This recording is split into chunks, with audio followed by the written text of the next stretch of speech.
Hi friends! Welcome back. I was not motivated to do this video at all, literally.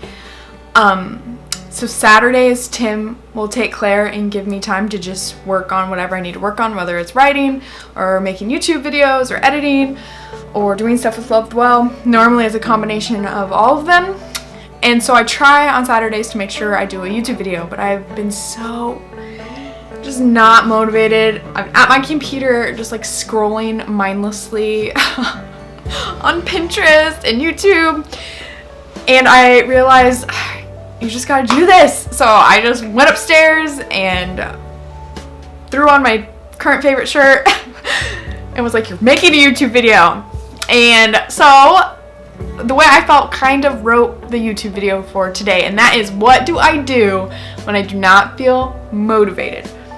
This happens often to me where there's just so much to do that I just get overwhelmed and I just don't do anything, because it's so much easier to just act like it's all not there than it is to have to face it all.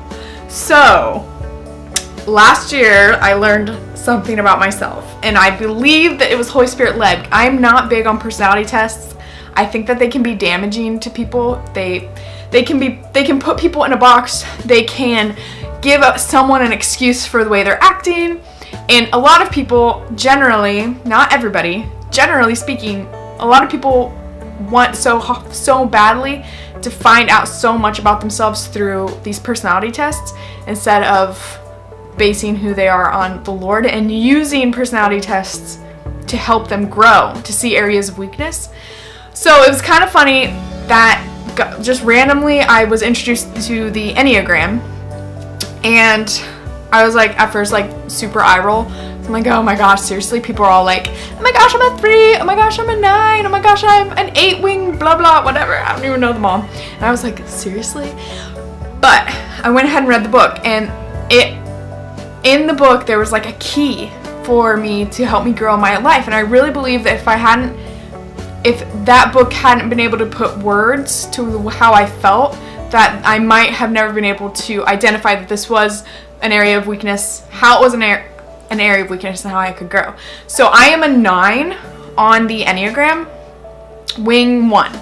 So the 9 is a peacemaker, and the way that you could read the book, it was helpful for me. I don't base everything off that. I'm not like, oh, I'm this way because I'm a 9,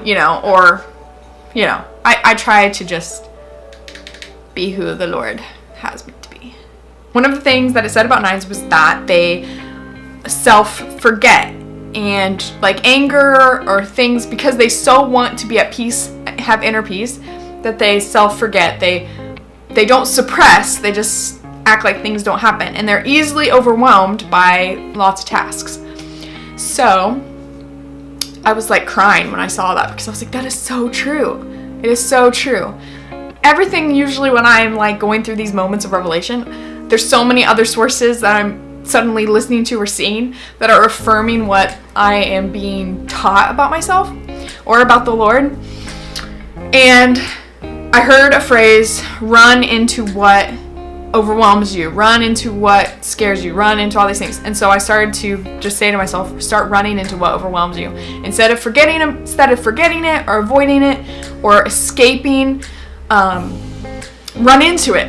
So I have been doing that. Loved Well was something that I had to run into because it overwhelms me. When I start feeling like, oh my gosh, there's just too much, I just pick something and I'm like, just do it. Just do it. So today, I did not want to do a YouTube video. I just stood up. I didn't even give myself time to think. I just stood up and was like, go put a shirt on and do this. Not that I wasn't wearing a shirt before, but it was just, dirty. Sometimes you just have to put your body into motion before your brain can really catch up with it. That's what I do often when I'm praying for people out in public. I don't give myself time to ponder. There was an instance recently where I was at Aldi shopping, and there was a woman in front of me, and I was like, I had a word kind of for her. Not like super in-depth or detailed, like not Sean Bowles over here, but I felt like I had a word of knowledge. And she checked out and she left. I checked out and I left. And I was by myself, which is rare. Usually I love taking Claire everywhere with me. And I sat in my car. I could see her unloading her groceries from across the parking lot. And I just sat in my car and I was like, oh, I know I need to go over there, but it's cold and I'm sitting in my car. And I didn't really have any reason to be sitting in my car. I was just sitting in my car for no reason. Like I wasn't scared to go over and talk to her. It was just like, I'm gonna have to now drive over to where she is across the parking lot and get out. And I was just like, I was like, what? Why are you just sitting here? Like, what is wrong with you? Like, it was just weird. I don't know if anybody has experienced that where you're just like, what are you doing? Like, you're literally just sitting in your car. And in the time you have been sitting in your car, you could have gone back and forth to that lady in the parking lot like 10 times. So finally I just drove over. And I think I told this story before, but it just blows my mind because it was such an out-of-body experience to know that I had a word from her, be excited, want to tell her, sit in my car and do nothing. While she was standing there this whole time, like running into what overwhelms you. Sometimes you just have to start the motion before your brain can talk you out of it. And we were at a Power and Love, I don't even know, or a fire conference, I don't even know. It was like 4 or 5 years ago.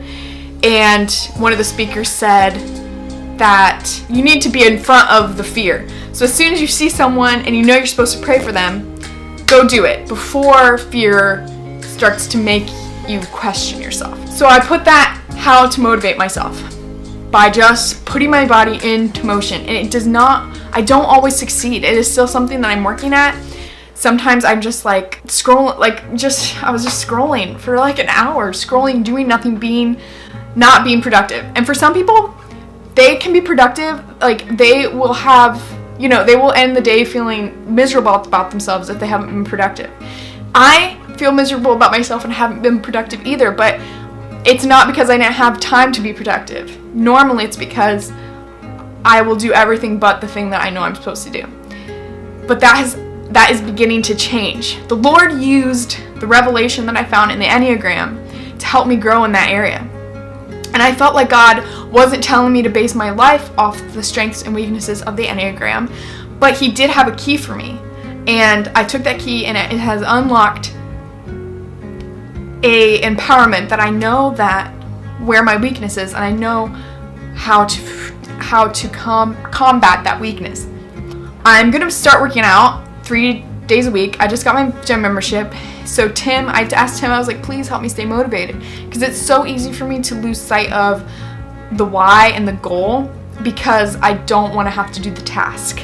I want the start and I want the finish, but the journey in between is really where the great growth happens. And even though I know that, I still need help being motivated.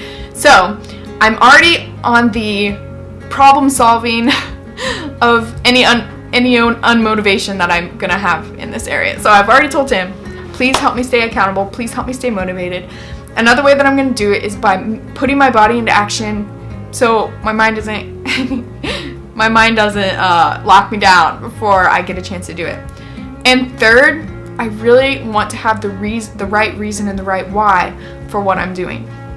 I feel that for a long time I have desired to have discipline in the area of exercise. I've gone on a almost 2-year journey of being disciplined in the food I eat because I have chosen a way that I believe in to eat. And I want, now that I have that down, so I have spiritual discipline, food discipline, diet discipline, and now I really want to move into physical discipline. So I just want to thank you guys for watching. Please share the ways that you stay motivated in the comments. I would love to hear from your experiences. And also I want to say to run into what overwhelms you. Run into the areas of life that you want to run away from, because you're never going to grow until you jump into waters that are, you never learn to swim. Well, maybe that's not true. Like if you are in ankle deep water, you're never going to learn to swim. But if you want to get across the river and there's no boat, I'm really bad at it. But you understand what I'm saying. We're never going to learn how to swim if we're not in the right conditions to swim. Thank you guys for watching. Be encouraged. that you're not the only one out there who struggles with motivation, even though they are dreamers, even though they have big visions. Sometimes it's the day-to-day that we just have to put purpose into. And yay, we're gonna do this, guys. We're gonna do this. So yeah, thanks for watching. I'll see you guys in the next video. Stay motivated and pray for me that I stay motivated.